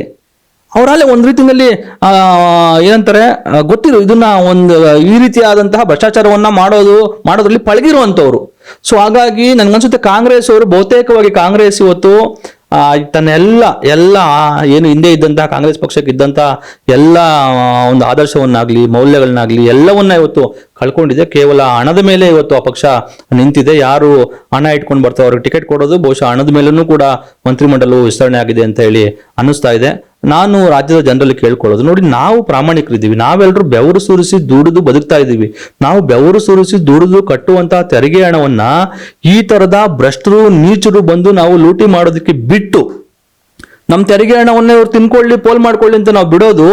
ಇನ್ನೊಂದು ಕಡೆ ಪಾಪ ನಾವು 10-20 ಸಾವಿರ ದುಡಿಯೋದಕ್ಕೆ ಬೆಳಗಿನ ತನಕ ದುಡಿದ್ರು ಎಷ್ಟೋ ಜನರಿಗೆ ಇವತ್ತು ದುಡಿಮೆ ಆಗ್ತಾ ಇಲ್ಲ, ಬಡತನ ತೀರ್ತಾ ಇಲ್ಲ, ಇವತ್ತು ರಾಜ್ಯದಲ್ಲಿ ಉದ್ಯೋಗಗಳು ಸಿಗ್ತಾ ಇಲ್ಲ, ನಿರುದ್ಯೋಗ ಹೆಚ್ಚಾಗ್ತಾ ಇದೆ, ಯುವಕರುಗಳಿಗೆ ಕೆಲಸ ಸಿಗ್ತಾ ಇಲ್ಲ. ಕಷ್ಟಪಟ್ಟು ಓದುವಂತಹ ಹಗಲಿರುಳು ಕಣ್ಣಿಗೆ ಎಣ್ಣೆ ಬಿಟ್ಕೊಂಡು ವಿದ್ಯಾರ್ಥಿಗಳು ಓದ್ತಾ ಇದ್ರು ಕೂಡ ಅವ್ರಿಗೆ ಇವತ್ತು ಸರ್ಕಾರಿ ಕೆಲಸಗಳು ಸಿಗ್ತಾ ಇಲ್ಲ. ಸರ್ಕಾರಿ ಕೆಲಸಗಳನ್ನ ಕೊಡ್ತಕ್ಕಂತ ಸರ್ಕಾರಿ ಕೆಲಸಗಳಿಗೆ ಆಯ್ಕೆ ಮಾಡ್ಬೇಕಾಗಿರುವಂತ ಸಂಸ್ಥೆಗಳಲ್ಲಿ ಮೇಲಿಂದ ಮೇಲೆ ಭ್ರಷ್ಟಾಚಾರ ಆಗ್ತಾ ಇದೆ. ಇವೆಲ್ಲ ಯಾಕೆ ಆಗ್ತಾ ಇದೆ ಹೇಳಿ? ನೀವು ಆಯ್ಕೆ ಮಾಡುವಂತಹ ನೀವು ಮಂತ್ರಿಗಳನ್ನಾಗಿ ಇವತ್ತು ಯಾರನ್ನ ಆಯ್ಕೆ ಮಾಡ್ತಾ ಇದ್ದೀರಾ ಅವರೇನೆ ಈ ತರಕ್ಕೆ ಅವರ ಕ್ರೆಡಿಬಿಲಿಟಿನೇ ಹೆಂಗಿದೆ ಅಂತ ಅಂದ್ರೆ ನೀವು ಅವರು ಮುಂದಕ್ಕೆ ಅವ್ರು ಕೊಡುವಂತ ಆಡಳಿತ ಹೆಂಗಿರುತ್ತೆ ಇಂತ. ಫಾರ್ ಎಕ್ಸಾಂಪಲ್ ನಾಗೇಂದ್ರ ಅಂತ ಕಳಂಕಿತರು ನೀವು ಯಾವುದೇ ಖಾತೆ ಕೊಡಿ, ನಾಳೆ ಯಾವ ಖಾತೆ ಕೊಡ್ತಾರೋ ಗೊತ್ತಿಲ್ಲ ಪುಣ್ಯಾತ್ಮನ್ಗೆ, ನೀವು ಯಾವ ಖಾತೆ ಕೊಟ್ರು ಆ ನಾಗೇಂದ್ರನ ಕೆಳಗಡೆ ಕೆಲಸ ಮಾಡುವಂತಹ ಅಧಿಕಾರಿಗಳು ಎಷ್ಟು ಪ್ರಾಮಾಣಿಕವಾಗಿ ಕೆಲಸ ಮಾಡೋದಕ್ಕೆ ಸಾಧ್ಯ ಆಗುತ್ತೆ? ತನ್ನ ಮೇಲಿರುವಂತಹ ನಾಯಕರು ಅಥವಾ ತನ್ನನ್ನ ಅಕೌಂಟಬಲ್ ಯಾರಿಗೆ ಇವರು ಅಕೌಂಟಬಲ್ ಆಗಿರ್ತಾರೋ ಅಧಿಕಾರಿಗಳು ಆತನೇ ಇಷ್ಟು ಕಳಂಕಿತನಾಗಿದ್ದಾಗ ಅವನು ಕೆಳಗಡೆ ಕೆಲಸ ಮಾಡುವಂತವ್ರು ಎಷ್ಟು ಪ್ರಾಮಾಣಿಕವಾಗಿ ಕೆಲಸ ಮಾಡ್ತಾರೆ? ಸೊ ಇವೆಲ್ಲವೂ ಪ್ರಶ್ನೆ ಆಗಿದೆ. ಹಾಗಾಗಿ ನಾನು ರಾಜ್ಯದ ಜನರಲ್ಲಿ ಕೇಳ್ಕೊಳ್ಳೋದು, ನೋಡಿ ಇದು ಏನೋ ಯಾವ ಬಿಡು ಹಾಳಾಗಿ ಹೋಗ್ಬಿಡ್ಲಿ ಅನ್ನುವಂತಹ ವಿಚಾರ ಅಲ್ಲ. ಮುಂದಿನ ದಿನಗಳಲ್ಲಿ ಈ ರಾಜ್ಯ ನಿಜಕ್ಕೂ ನಮ್ಮೆಲ್ಲರೂ ತಲೆದಂಡ ಆಗುವಂತ ಅವಕಾಶಗಳು ಸಂದರ್ಭಗಳು ಕೂಡ ಬರ್ಬೋದು. ಹಾಗಾಗಿ ನಾನು ಎಲ್ಲ ಜನರಲ್ಲೂ ಕೇಳ್ಕೊಳ್ಳುವಂಥದ್ದು, ನಾವೆಲ್ಲರೂ ಇದನ್ನ ವಿರೋಧಿಸಬೇಕು. ಇದು ಯಾವ ರೀತಿಯಾಗಿ ಧರ್ಮೇಂದ್ರ ಪ್ರಧಾನ್ ಅವರು ರಾಜೀನಾಮೆ ತಗೊಳ್ಳೋದಕ್ಕೆ ಜಂಜಿಗಳು ಹೋರಾಟವನ್ನ ಮಾಡಿದ್ರು, ಕರ್ನಾಟಕದ ಮಟ್ಟಿಗೆ ಈಗ ನಾಗೇಂದ್ರನಂತಹ ಕುಖ್ಯಾತರನ್ನ ಮತ್ತೆ ಕಳಂಕಿತರನ್ನ ಸರ್ ಹೆಂಗು ಸರ್ ಒಬ್ಬ ಕಳ್ಳ ಮಂತ್ರಿ ಆಗಿದ್ದಾನೆ ಅಂತ ಅಂದ್ರೆ ನನ್ನ ರಾಜ್ಯದಲ್ಲಿ ನಮ್ಮನ್ನ ಆಳುವಂತಹ ಒಬ್ಬ ವ್ಯಕ್ತಿ ನೋನ್ ಕಳ್ಳ ಗೊತ್ತಾಗಿದೆ, ಅವನು ಕಳ್ಳ ಕದ್ದಿದ್ದಾನೆ, ಕದೀಮ, ಒಬ್ಬ ಅಮಾಯಕನ ಸಾವಿಗೆ ಕಾರಣ ಆಗಿದ್ದಾನೆ, ಒಂದ್ ರೀತಿಯಲ್ಲಿ ಕೊಲೆಗಾರ ಅಂತಾನೆ ಹೇಳ್ಬೋದು ಇದನ್ನ. ಪಾಪ ಆತನ ಅಮಾಯಕರ ಸಾವಿಗೆ ಇವ್ರಿಗೆ ಯಾವುದೇ ಪಶ್ಚಾತ್ತಾಪ ಇಲ್ಲ, ಒಂದು ಚೂರುನು ಇವ್ರಿಗೆ ಇವನ ತಪ್ಪು ಮಾಡ್ದೇನು ಅಂತ ಒಂದು ಏನು ಭಾವ ಇಲ್ಲ. ಲಜ್ಜೆಗೆಟ್ಟಂಗೆ ಮತ್ತೆ ಇವರು ಮಂತ್ರಿ ಮಾಡ್ಕೋತಾರೆ, ಆತ ಬಂದು ಮಂತ್ರಿ ಸ್ಥಾನವನ್ನ ಸ್ವೀಕರಿಸ್ತಾನೆ. ಏನ್ ನಡೀತಾ ಇದೆ ಇಲ್ಲಿ? ಇವ್ರಿಗೆ ಯಾರು ಹೇಳೋರು ಕೇಳೋರು ಯಾರು ಇಲ್ವಾ? ಸೊ ಹಾಗಾಗಿ ನಾವು ಇವತ್ತು ಧ್ವನಿ ಎತ್ತಬೇಕು. ನೀವು ರಾಜ್ಯದ ಎಲ್ಲ ಜನ ಒಟ್ಟಾಗಿ ಇವತ್ತು ಧ್ವನಿ ಎತ್ತಿಲ್ಲ ಅಂತಂದ್ರೆ ಬಹುಶಃ ಇವರು ಆಡಿದ್ದೇ ಆಟ, ನಾವು ಮಾಡಿದ್ದೇ ಮಾಡ್ಕೊಂಡು ಹೋಗ್ಬೋದು, ನಮ್ಮನ್ನು ಯಾರೂ ಕೇಳಲ್ಲ, ಯಾರೂ ಪ್ರಶ್ನೆ ಮಾಡಲ್ಲ. ನಾಳೆ ಕೊಲೆಗಾರರನ್ನು ಇಟ್ಕೋಬಹುದು, ರೇಪಿಸ್ಟ್ ಈಗಲೂ ಬಹಳ ಜನ ಇರ್ಬೋದು ರೇಪಿಸ್ಟು ಕೊಲೆಗಾರರು ಅಂತ. ಬಹುಶಃ ಈ ರೇಪಿಸ್ಟು ಕೊಲೆಗಾರರು ಎಲ್ಲ ಎಲ್ಲಿದ್ದಾರೆ ಅಂತ ಅಂದ್ರೆ ಇವತ್ತು ನೀವು ಯಾವ್ಯಾವ ರಾಜಕೀಯ ಪಕ್ಷಗಳಲ್ಲಿ MLAಗಳು MP ಗಳು ಅಂತ ಯಾರು ಅಂತ ಲಿಸ್ಟ್ಗಳು ತಕೊಂಡ್ರೆ ಬಹುಶಃ ಅಲ್ಲೇನೆ ಒಂದಷ್ಟು ಜನ ಈ ತರ ಈಗಾಗಲೇ ಆ ಥರದ ಜನ ಬಂದ್ಬಿಟ್ಟಿದ್ದಾರೆ. ಬಹುತೇಕವಾಗಿ ಆ ಥರದ್ದೇ ಒಂದು ರೀತಿಯಲ್ಲಿ ಸಜ್ಜನರು ಮತ್ತೆ ದೇಶದ ಬಗ್ಗೆ ನಾಡಿನ ಬಗ್ಗೆ ಕಾಳಜಿ ಇಟ್ಕೊಂಡಿರೋ ಅಂತವ್ರನ್ನ ದುರ್ಬಿನ್ ಹಾಕೊಂಡು ಹುಡುಕುವಂತಹ ಕಾಲಘಟ್ಟದಲ್ಲಿ ನಾವು ಬಂದಿದ್ದೀವಿ. ಒಂದು ರೀತಿಯಲ್ಲಿ ಲಜ್ಜೆಗೆಟ್ಟ ರೀತಿಯಲ್ಲಿ ಏನೇನು ತಲೆ ಕೆಡ್ಸ್ಕೊತಾರಲ್ಲ ಅವರು ಯಾವ್ದ್ರ ಬಗ್ಗೆ ಅಂತಲೇ ಅನ್ಕೊಂಡ್ರೆ ಏನು ಜನ ಅನ್ಕೊಂಡ್ರೆ ಏನು? ನಾವ್ಯಾಕೆ ಎದುರ್ಕೋಬೇಕು? ನಮ್ಗೆ ಅಧಿಕಾರ ಇದೆ, ನಾನೊಬ್ಬ ಮುಖ್ಯಮಂತ್ರಿ, ಇವಾಗ ನಾವೆಲ್ಲ MLAಗಳು, ನಮ್ಗೆ ಬಹುಮತ ಇದೆ, ಹಾಗಾಗಿ ನಾವ್ ಏನ್ ಬೇಕಾದ್ರೂ ಮಾಡ್ಬೋದು, ನಾವು ಕಳ್ಳು ನರ ಮಾಡ್ತೀವಿ. ಎಷ್ಟು ಬೇಜವಾಬ್ದಾರಿ ಮತ್ತೆ ಎಷ್ಟು ಮೂರ್ಖತನದ ಒಬ್ಬ ಮುಖ್ಯಮಂತ್ರಿ ಹೇಳಿಕೆ ಕೊಡ್ತಾರೆ ಅಂತಂದ್ರೆ ಇತ್ತೀಚೆಗೆ ನಾವು ನೋಡಿದ್ವಿ. ಯಾರೋ ಒಬ್ರು ಪ್ರೆಸ್ ರಿಪೋರ್ಟ್ರು, ಸರ್ ಇವತ್ತು ಕ್ಯಾಬಿನೆಟ್ ಇದೆ, ನೀವು ಇವತ್ತು ಅಲ್ಲಿ ಮಂತ್ರಿಮಂಡಲ ವಿಸ್ತರಣೆ ಬಗ್ಗೆ ಚರ್ಚೆ ಮಾಡ್ತೀರಾ, ಡಿಸೈಡ್ ಮಾಡ್ತೀರಾ ಅಂತ ಅಂದ್ರೆ ಏನ್ ಕ್ಯಾಬಿನೆಟ್ ಅಲ್ಲ ಮಂತ್ರಿಮಂಡಲ ವಿಸ್ತರಣೆ ಚರ್ಚೆ ಮಾಡೋದು, ಹೈಕಮಾಂಡ್ ಮಾಡೋದು ಗೊತ್ತಿಲ್ಲ ನಿಮ್ಗೆ ಅಂತಾರೆ. ಅಂದ್ರೆ ಇವರು ಈ ಸಂವಿಧಾನದಲ್ಲಿ ಒಬ್ಬ ಮುಖ್ಯಮಂತ್ರಿಯ ಕರ್ತವ್ಯ ಏನು, ಹಕ್ಕುಗಳೇನು ಅನ್ನೋದೇ ಗೊತ್ತಿಲ್ಲ ಇವ್ರಿಗೆ. ಇವ್ರು ಅನ್ಕೊಂಡಿದ್ದಾರೆ ಅಲ್ಲಿ ಹೈಕಮಾಂಡ್ ಇಂದಾನೇ ಏನು ಆದೇಶ ಬರಬೇಕು, ಹೈಕಮಾಂಡ್ ಇಂದಾನೇ ಮಂತ್ರಿಮಂಡಲ ವಿಸ್ತರಣೆಯ ಪಟ್ಟಿ ಬರಬೇಕು ಅನ್ನುವಂಥದ್ದನ್ನ ಲಿಖಿತವಾದಂತಹ ಕಾನೂನನ್ನೇ ನಿಜವಾದ ಕಾನೂನು ಅಂತ ಒಬ್ಬ ಮುಖ್ಯಮಂತ್ರಿ ನಂಬಿಕೊಂಡಿದ್ದಾರೆ ಅಂತ ಅಂದ್ರೆ ಒಟ್ಟಾರೆ ಇವರು ಸಂವಿಧಾನದ ಆಶಯಗಳಿಗೆ ಏನ್ ಬೆಲೆ ಕೊಡ್ತಾ ಇದ್ದಾರೆ? ಕೆಂಪು ಪುಸ್ತಕವನ್ನ ಬರೀ ಮೀಡಿಯಾದಲ್ಲಿ ತೋರಿಸೋದಕ್ಕಷ್ಟೇನೆ ಇಟ್ಕೊಂಡಿದ್ದಾರೆ ಹೊರತು ಇವತ್ತು ಕೆಂಪು ಪುಸ್ತಕದ ಒಳಗಿರುವಂತಹ ಯಾವುದೇ ಆಶಯಗಳಿಗೆ ಇವತ್ತು ಕಾಂಗ್ರೆಸ್ ಪಕ್ಷ ಬೆಲೆ ಕೊಡ್ತಾ ಇಲ್ಲ. ಸರ್, ಈಗ ಇನ್ನೊಂದು ವಿಚಾರ ನೀವು ಹೇಳಿದ್ರಿ, ಕಾಂಗ್ರೆಸ್ ಪಕ್ಷದಲ್ಲಿ ಯಾವುದೇ ರೀತಿಯಾದ ಮೌಲ್ಯಗಳಿಗೆ ಅಲ್ಲಿ ಅವಕಾಶ ಇಲ್ಲ ಅಂತ ಹೇಳಿದ್ರಿ. ಸೊ ಈಗ ಇದೇ ವಿಚಾರಕ್ಕೆ ಸಂಬಂಧಪಟ್ಟಂಗೆ ನೋಡ್ಬೇಕಾದ್ರೆ ನಾವು ವಾಲ್ಮೀಕಿ ನಿಗಮದ ಹಗರಣಕ್ಕೆ ಸಂಬಂಧಪಟ್ಟಂಗೆ ಹಗರಣ ಆಯ್ತು. ಹಗರಣ ಆದ ಬಳಿಕ ಇಂದಿಗೂ ಸಹ ದಲಿತ ಸಮುದಾಯಗಳಿಗೆ ಸಾಮಾಜಿಕ ನ್ಯಾಯದಡಿಯಲ್ಲಿ ಯಾವೆಲ್ಲ ಯೋಜನೆಗಳು ದೊರಕಬೇಕಾಗಿತ್ತಲ್ಲ, ಆ ಯೋಜನೆಗಳಿಗೆ ದೊರಕ್ತಾ ಇಲ್ಲ. ಇವತ್ತೀಗ ಯೋಜನೆ ಎಲ್ಲ ಯೋಜನೆಗಳಿಗೆ ಕೊಕ್ಕೆ ಬಿದ್ದಿದೆ. SCP ಆಗಿರ್ಬೋದು, TSP ಆಗಿರ್ಬೋದು, ಈ ರೀತಿಯಾಗಿ. ಸೊ ಒಂದು ಇಲಾಖೆಯ ಅಧೀನದಲ್ಲಿ ಬರುವಂತ ಈ ನಿಗಮಗಳಿಗೆ ಈ ರೀತಿಯಾಗಿ ಹಗರಣಗಳಾದ್ರೆ ಆ ಸಮುದಾಯಗಳಿಗೆ ಎಷ್ಟು ಏಳಿಗೆಗೆ ಹೊಡೆತ ಬೀಳ್ಬಹುದು ಸರ್? ನಿಮ್ಗೆ ಹೆಂಗ ಅನ್ಸುತ್ತೆ? ಖಂಡಿತವಾಗೂ ಸರ್, ನೋಡಿ, ಇದು ಯಾವುದೋ ಒಂದು ನಿಗಮ ಇದ್ರೆ ಇವತ್ತು ಬೇರೆ ಬೇರೆ ಸಮುದಾಯಗಳಿಗೆ ನಿಗಮಗಳಿದಾವೆ. ನಾನು ಅದ್ರ ಬಗ್ಗೆ ಪ್ರಶ್ನೆ ಮಾಡಲ್ಲ. ಅವತ್ತು ನಿಗಮಗಳು ಬೇಕಾಗುತ್ತೆ. ಯಾವುದೋ ಒಂದು ಕೆಳ ಸಮುದಾಯವನ್ನ ಮುನ್ನೆಲೆಗೆ ತರೋದಕ್ಕೆ ಮೇಲ್ ತರಬೇಕಂತ ಅಂದ್ರೆ, ಅವ್ರು ಕಲ್ಯಾಣ ಮಾಡ್ಬೇಕಂತ ಅಂದ್ರೆ ಅಭಿವೃದ್ಧಿ ನಿಗಮಗಳು ಅಗತ್ಯ ಇದೆ. ಆದ್ರೆ ಇವತ್ತು ಬಹುತೇಕಗಳು ನಿಗಮಗಳು ಯಾರೋ ಒಬ್ಬ ಅಲ್ಲಿ ಒಬ್ಬನ ಮಂಡಳಿಗೆ ಒಬ್ಬನ ಅಧ್ಯಕ್ಷನ್ ಮಾಡೋದು, MD ಮಾಡೋದು, ಮತ್ತೆ ಆ ಅಧ್ಯಕ್ಷನ ಮೇಲ್ಗಡೆ ಒಬ್ಬ ಮಂತ್ರಿ ಇರ್ತಾನೆ. ಸೊ ಈ ತರದ ಜನರಿಗೆ ಒಂದಷ್ಟು ಕೆಲಸ ಕೊಡೋದಕ್ಕೆ ಅಥವಾ ಅವ್ರಿಗೆ ಒಂದಷ್ಟು ಈ ಫಂಡ್ ನೀವು ಬಹುತೇಕವಾಗಿ ಎಲ್ಲ ಇವತ್ತು ಯಾವ್ಯಾವ ನಿಗಮ ಮಂಡಳಿಗಳಿದಾವೆ, ಏನೆಲ್ಲ ಪ್ರಾಧಿಕಾರಗಳಿದಾವೆ ನೋಡಿದ್ರೆ ಬಹುತೇಕವಾಗಿ ಗೊತ್ತಾಗ್ಬಿಡುತ್ತೆ ನಮ್ಗೆ. ಎಲ್ಲವೂ ಕೇವಲ ನಾಮಕಾವಸ್ತಿಗೆ. ಎಷ್ಟೋ ನಿಗಮಗಳಿಗೆ, ಎಷ್ಟೋ ಪ್ರಾಧಿಕಾರಗಳಿಗೆ ಇದುವರೆಗೂ ನಯಾ ಪೈಸಾ ಬಿಡುಗಡೆ ಆಗದೆ ಇರುವಂತ ಪ್ರಾಧಿಕಾರಗಳು ಕೂಡ ಕರ್ನಾಟಕದಲ್ಲಿ ಇದಾವೆ. ಆದ್ರೆ ಅದಕ್ಕೊಬ್ಬ ಕಮಿಷನರ್ ಇರ್ತಾನೆ, ಅದಕ್ಕೊಬ್ಬ MD ಇರ್ತಾನೆ, ಅದಕ್ಕೊಬ್ಬ ಮಿನಿಸ್ಟರ್ ಇರ್ತಾನೆ. ಆದ್ರೆ ಅಲ್ಲಿ ಏನೇನು ಫಂಡ್ ಬರ್ದೇ ಇರುವಂತ ಕೂಡ ವ್ಯವಸ್ಥೆನೂ ಕೂಡ ಇದೆ. ಆದ್ರೆ ಫಂಡ್ ಏನಾದ್ರೂ ಬಂತಂದ್ರೆ ಆ ಫಂಡ್ ಅನ್ನ ಯಾವ ರೀತಿಯಾಗಿ ಇವರು ಲಪಟಾಯಿಸ್ಬೇಕು, ಯಾವ ರೀತಿಯಾಗಿ ಅದನ್ನ ತಿನ್ನಬೇಕು ಅನ್ನೋದ್ರ ಬಗ್ಗೆನೇ ಯೋಚನೆ ಮಾಡ್ತಾ ಕೂತಿರ್ತಾರೆ ಹೊರತು ಬಹುತೇಕವಾಗಿ ಇವತ್ತು ಯಾವುದೇ ನಿಗಮಗಳಾಗ್ಲಿ, ಮಂಡಳಿಗಳಾಗ್ಲಿ, ಪ್ರಾಧಿಕಾರಗಳಾಗ್ಲಿ ನಿಜವಾದ ಅವರ ಸಮುದಾಯದ ಜನರಿಗೆ ಬೇಕಾಗಿರುವಂತಹ ಯೋಜನೆಗಳನ್ನ ರೂಪಿಸಿ ಅವರಿಗೆ ತಲುಪಿಸ್ತಕ್ಕಂಥ ಕೆಲಸಗಳನ್ನ ಮಾಡ್ತಾ ಇಲ್ಲ. ಕಾಂಗ್ರೆಸ್ ನಿಜಕ್ಕೂ ಒಂದ್ ರೀತಿಯಲ್ಲಿ ಏನು ನಾವು ಈ ತರದ OBC ಮತ್ತೆ ದಲಿತರು, ಅಹಿಂದ ವರ್ಗದ ಜನರನ್ನ ಹೆಸರು ಹೇಳ್ಕೊಂಡು ನಿಮ್ ಕಲ್ಯಾಣ ಮಾಡ್ತೀವಿ, ನಿಮ್ಮ ಅಭಿವೃದ್ಧಿ ಮಾಡ್ತೀವಿ, ನಾವು ನಿಮ್ಮ ಪ್ರತಿನಿಧಿಗಳು ಅಂತ ಹೇಳ್ಕೊಂಡು ಇವತ್ತು ಅಧಿಕಾರಕ್ಕೆ ಬರ್ತಾ ಇದ್ದಾರೆ. ಇವರು ನಿಜಕ್ಕೂ ಆ ತರದ ಜನರಿಗೆ ದ್ರೋಹ ಮಾಡ್ತಾ ಇದ್ದಾರೆ, ಅನ್ಯಾಯ ಮಾಡ್ತಾ ಇದ್ದಾರೆ. ನೀವು ಪಾಪ ನಿಮ್ಮನ್ನ ನಂಬಿ ವೋಟ್ ಹಾಕಿ ನಿಮ್ಗೆ ಅಧಿಕಾರ ಕೊಟ್ಟಂತ ಜನರಿಗೇನೆ ನೀವು ದ್ರೋಹ ಮಾಡ್ತೀರಾ, ಅವ್ರ ಬೆನ್ನಿಗೆ ಚೂರಿ ಹಾಕ್ತೀರಾ ಅಂತ ಅಂದ್ರೆ, ಚೂರಿ ಹಾಕದೆ ಯಾವನು ಆಯ್ತು, ನೀವು ಕಾಂಗ್ರೆಸ್ ಅವರು ಇಲ್ಲ ನಾವು ಹಾಕಿಲ್ಲ, ಯಾರೋ ಒಬ್ಬ ಮಂತ್ರಿ ಮಾಡಿದ್ದಕ್ಕೆ ನಾವೇನು ಹೊಣೆಗಾರರು ಅಂತ ನೀವು ಹೇಳ್ಬೋದು. ಆದ್ರೆ ನೀವು ಅಂತ ಮಂತ್ರಿನೇ ಸಮರ್ಸ್ಕೊತಾ ಇದ್ದೀರಲ್ಲ. ನೀವು ನಾಗೇಂದ್ರನ ಮತ್ತೊಮ್ಮೆ ನೀವು ಮಂತ್ರಿಮಂಡಲಕ್ಕೆ ಸೇರಿಸ್ಕೊಂಡು ಯಾವಾಗ ಇದು ಬೆಳಕಿಗೆ ಬಂತು ಪ್ರಕರಣ ನೋಡಿ, ಪ್ರಕರಣ ಬೆಳಕಿಗೆ ಬಂದ ತಕ್ಷಣಕ್ಕೆ ನಾವು ಹೋರಾಟ ಆಗಿದ್ದ ಕಾರಣಕ್ಕೆ ನೀವು ಅವ್ರನ್ನ ರಾಜೀನಾಮೆ ತಗೊಂಡ್ಬಿಟ್ರಿ. ಇವಾಗ ತಣ್ಣಗಾಯ್ತು, ಹೋರಾಟ ಇಲ್ಲ, ಏನೂ ಇಲ್ಲ, ಸರಿ ಆಯ್ತು, ಜನ ಎಲ್ಲ ಮರ್ತೋಗ್ಬಿಟ್ಟಿದ್ದಾರೆ ಅಂತ ಹೇಳ್ಬಿಟ್ಟು ನೀವು ಅದೇ ಕಳ್ಳನ್ನ ಮತ್ತೆ ತಗೋತಾ ಇದ್ದೀರಾ ಅಂತಂದ್ರೆ ನೀವು ಈ ಜನರ ಮೇಲೆ ಎಷ್ಟು ಕಾಳಜಿಯನ್ನ ಇಟ್ಟಿದ್ದೀರಾ? ಈ ಅಹಿಂದ ಜನರ ಬಗ್ಗೆ ಆಗ್ಲಿ, ದಲಿತರ ಬಗ್ಗೆ ಆಗ್ಲಿ, SC ST ಹಿಂದುಳಿದ ಜನರ ಬಗ್ಗೆ ಆಗ್ಲಿ, ಈ ತರದ ಜನರ ಮೇಲೆ ನಿಮ್ಮ ಕಾಳಜಿ ಏನು, ನಿಮ್ಮ ಬದ್ಧತೆ ಏನು? ಎಲ್ಲದಕ್ಕಿಂತ ಹೆಚ್ಚಾಗಿ ಭ್ರಷ್ಟಾಚಾರದ ವಿರುದ್ಧವಾಗಿ ಮಾತಾಡುವಂತ ನೀವು ಏನು BJP ಅವ್ರದ್ದು 40% ಅಂತ ಹೇಳ್ಕೊಂಡು ಬಂಡಲ್ ಬಿಟ್ಕೊಂಡು ನೀವು ಅಧಿಕಾರಕ್ಕೆ ಬಂದ್ರಲ್ಲ, ಬಂಡಲ್ ಅಲ್ಲ ನಿಜನೇ ಅದು, ಅವರು ಮಾಡ್ತಾ ಇದ್ರು. ಆದ್ರೆ ಇನ್ನೊಂದು ನಾನು ಪ್ರಶ್ನೆ ಕಾಂಗ್ರೆಸ್ ಅವ್ರಿಗೆ ಕೇಳಬೇಕು, BJP ಅವ್ರದ್ದು 40% ಹಗರಣ ಏನಿತ್ತು ಅದ್ರ ವಿರುದ್ಧ ತನಿಖೆ ಮಾಡೋದಕ್ಕೆ ನೀವು ಯಾವುದೋ ಒಂದು ತನಿಖಾ ಒಂದು SITನೋ ಅಥವಾ ಇನ್ನೊಂದು ಯಾವುದೋ ಒಂದು ನ್ಯಾಯಮಂಡಳಿನೋ ರಚನೆ ಮಾಡಿದ್ರಿ. ಅವ್ರದ್ದು ಏನೋ ಪೊಲೀಸ್ ನೇಮಕಾತಿಯಲ್ಲಿ ಆದಂತಹ ಹಗರಣಗಳ ವಿಚಾರವಾಗಿ ಒಂದು ಕಮಿಟಿ ರಚನೆ ಮಾಡಿದ್ರು. ಮತ್ತೆ ಕೋವಿಡ್ ಹಗರಣಗಳಾದಂತಹ ಭ್ರಷ್ಟಾಚಾರದ ವಿಚಾರಕ್ಕೂ ಒಂದು ಕಮಿಟಿ ಒಂದು ತನಿಖೆ ಮಾಡೋದಕ್ಕೆ ಒಂದು ಕಮಿಟಿನ ಮಾಡಿದ್ರಿ. ಇಷ್ಟೆಲ್ಲ ಮಾಡಿದ್ರು ಇದುವರೆಗೂ ನೀವು BJP ಅವರು ಮಾಡಿದಂತಹ ಒಂದೇ ಒಂದು ಭ್ರಷ್ಟಾಚಾರದ ಪ್ರಕರಣದಲ್ಲಿ BJP ಅವರಿಗೆ ಶಿಕ್ಷೆ ಕೊಡಿಸೋದಕ್ಕೆ ನಿಮ್ಗೆ ಯೋಗ್ಯತೆ ಇಲ್ಲ, ಆಗಿಲ್ಲ ನಿಮ್ ಕೈಲಿ. ಅಂದ್ರೆ ಕಾಂಗ್ರೆಸ್ ಪಕ್ಷ ಒಂದ್ ರೀತಿನಲ್ಲಿ BJP ಪಕ್ಷವನ್ನ ಬೆದರಿಸಿ ಇಟ್ಕೊಂಡು ನಿಮ್ಮ ಅಸ್ತ್ರಗಳು ನಮ್ಮ ಕೈಲಿದ್ದಾವೆ, ಹಾಗಾಗಿ ನೀವು ಮಾತಾಡಬೇಡ್ದು, ನೀವು ಭ್ರಷ್ಟಾಚಾರ ಮಾಡಿ ಸಿಗಾಕೊಂಡಿದ್ದೀರಾ, ನಿಮ್ಮ ಚಾರ್ಜ್ ಶೀಟ್ ನಮ್ಮ ಕೈಯಲ್ಲಿದೆ, ನಿಮಗೆ ಶಿಕ್ಷೆ ಆಗಬಾರ್ದು ಅಂತ ಅಂದ್ರೆ ಇವತ್ತು ನಾವು ಮಾಡುವಂತ ಭ್ರಷ್ಟಾಚಾರದ ವಿಚಾರಗಳಿಗೆ ನೀವು ಧ್ವನಿ ಎತ್ತಬಾರದು ಅನ್ನುವಂತ ರೀತಿಯಲ್ಲಿ BJP ಅವರನ್ನ ಎದುರಿಸಿಟ್ಕೊಂಡು ಇವತ್ತು ಕಾಂಗ್ರೆಸ್ ಪಕ್ಷದವರು ಈ ರೀತಿಯಾಗಿ ಸುಲಿಗೆ ಮಾಡೋದಕ್ಕೆ ನಿಂತಿದ್ದಾರೆ ಅಂತ ಹೇಳಿ ಅನ್ಸುತ್ತೆ. ಅನ್ಸಲ್ವಾ ಎಂತವ್ರಿಗೂ? ಯಾಕೆ ಅಂತಂದ್ರೆ ನೀವು 40% ಕಮಿಷನ್ ಅಂತ ಹೇಳಿ ಪೇ CM ಅಂತ ಎಲ್ಲ ಹೇಳ್ಕೊಂಡು ನೀವು ಪೋಸ್ಟರ್ ಎಲ್ಲ ಅಂಟಿಸ್ಕೊಂಡು ಮಾಡಿದವರು, ನೀವು ಅವ್ರಿಗೆ ಮಾಡ್ಬೇಕಿತ್ತಲ್ಲ, ಈಗ ಶಾಸ್ತಿ ಮಾಡ್ಬೇಕಿತ್ತಲ್ಲ. ಅವ್ರು 40% ತಗೊಂಡವನು ಯಾವನು, ತಿಂದವನು ಯಾವನು, ಭ್ರಷ್ಟಾಚಾರ ಯಾರು ಮಾಡಿದ್ರು, ಕಮಿಷನ್ ಯಾರು ಹೊಡೆದ್ರು? ನಿಮ್ಗೆ ಇನ್ಯಾವ ಯೋಗ್ಯತೆ ಇದೆ? ನಿಮ್ಗೆ ಅಧಿಕಾರ ಕೊಟ್ಟರು ನೀವು ಅದನ್ನ ಮಾಡಲ್ಲ ಅಂತ ಅಂದ್ರೆ ನೀವು ಇನ್ನೆಂತವ್ರು? ನಿಮ್ಮ ಅರ್ಹತೆ ಏನು? ನಿಮ್ ಕ್ರೆಡಿಬಿಲಿಟಿ ಏನಂಗಾದ್ರೆ? ಸೊ ಎಲ್ಲವೂ ಬರ್ತಾ. ಹಾಗಾಗಿ ಕಾಂಗ್ರೆಸ್ ಪಕ್ಷ ನೋಡಿ ಸರ್, ಕಾಂಗ್ರೆಸ್ ಪಕ್ಷ ಆಗ್ಲಿ ಬಿಜೆಪಿ ಅವರಾಗ್ಲಿ, ಇವರು ಎರಡು ಪಕ್ಷದವರು ಒಂದೇ ರೀತಿಯಾಗಿ ಇವತ್ತು ಮಾಡ್ತಾ ಇರೋಂಥದ್ದು ಏನೋ ಆಡಳಿತ. ಎಲ್ರು ಇಬ್ರು ಅಷ್ಟೇ. ಭ್ರಷ್ಟಾಚಾರದ ವಿಚಾರಕ್ಕೆ ಬಂದ್ರೆ ನಾನು ತಿಂತೀನಿ, ನೀನು ತಿನ್ಕೋ ಅಷ್ಟೇ. ನಾವು ತಿನ್ನೋದು ಕೇಳ್ಬೇಡ, ನೀವು ತಿನ್ನೋದು ಕೇಳ್ಬೇಡ ಅನ್ನುವಂತಹ ಒಂದು ಒಡಂಬಡಿಕೆ ಇವತ್ತು ಎರಡೂ ಪಕ್ಷದಲ್ಲಿ ಇದೆ.